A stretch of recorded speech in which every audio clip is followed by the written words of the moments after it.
ಗ್ರಾಮಾಂತರ ಜಿಲ್ಲೆ ದೇವನಹಳ್ಳಿ ಟೌನ್ ಕ್ರೀಡಾಂಗಣದಲ್ಲಿ ಆಯೋಜಿಸಿದ್ದ 2025-26ನೇ ಸಾಲಿನ ಬೆಂಗಳೂರು ಗ್ರಾಮಾಂತರ ಜಿಲ್ಲಾ ಮಟ್ಟದ ಸರ್ಕಾರಿ ನೌಕರರ ಕ್ರೀಡಾಕೂಟ ಮತ್ತು ಸಾಂಸ್ಕೃತಿಕ ಸ್ಪರ್ಧೆ ಉದ್ಘಾಟಿಸಿ ಮಾತನಾಡಿದ ಆಹಾರ ಸಚಿವ ಕೆಎಚ್ ಮುನಿಯಪ್ಪ, ಪ್ರತಿಯೊಬ್ಬರ ಜೀವನದಲ್ಲಿ ಆರೋಗ್ಯ ಮತ್ತು ದೇಹದ ಸದೃಢತೆಯನ್ನು ಕಾಪಾಡಿಕೊಳ್ಳುವುದು ಮುಖ್ಯ. ದೈನಂದಿನ ಜೀವನದಲ್ಲಿ ಗುಣಮಟ್ಟದ ಆಹಾರ ಸೇವನೆ ಜೊತೆಗೆ ಕ್ರೀಡೆ, ವ್ಯಾಯಾಮ, ಯೋಗದಲ್ಲಿ ನೋಡಿಕೊಳ್ಳಬೇಕು.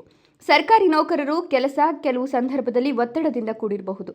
ಒತ್ತಡದ ಜೀವನ ನಿವಾರಣೆಗೆ ಕ್ರೀಡಾ ಮನೋಭಾವ ಬೆಳೆಸಿಕೊಳ್ಬೇಕು. ಇದರಿಂದ ಉತ್ತಮ ಪ್ರಜೆಯಾಗಲು ಕೆಲಸದ ಮೇಲಿನ ಆಸಕ್ತಿ ಹೆಚ್ಚಾಗಲಿದೆ ಅಂತ ಹೇಳಿದ್ರು.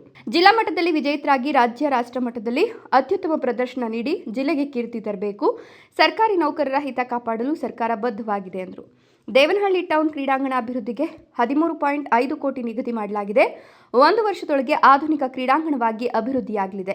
ಇದರಿಂದ ನಗರವಾಸಿಗಳಿಗೆ ಅನುಕೂಲವಾಗಲಿದೆ. ಹಾಗೆಯೇ ವಿಜಯಪುರ ರಸ್ತೆಯಲ್ಲಿರುವ ತಾಲೂಕು ಕ್ರೀಡಾಂಗಣ ಅಭಿವೃದ್ಧಿಗೆ ಚಿಕ್ಕಬಳ್ಳಾಪುರ ಲೋಕಸಭಾ ಸದಸ್ಯರಾದ ಸುಧಾಕರ್ ಅವರು ಕೇಂದ್ರಕ್ಕೆ ಪತ್ರ ಬರೆದಿದ್ದಾರೆ. ಅದನ್ನು ಕೂಡ ರಾಷ್ಟ್ರ ಮಟ್ಟದ ಕ್ರೀಡಾಂಗಣವನ್ನಾಗಿ ಅಭಿವೃದ್ಧಿ ಮಾಡಲಾಗುವುದು ಎಂದರು.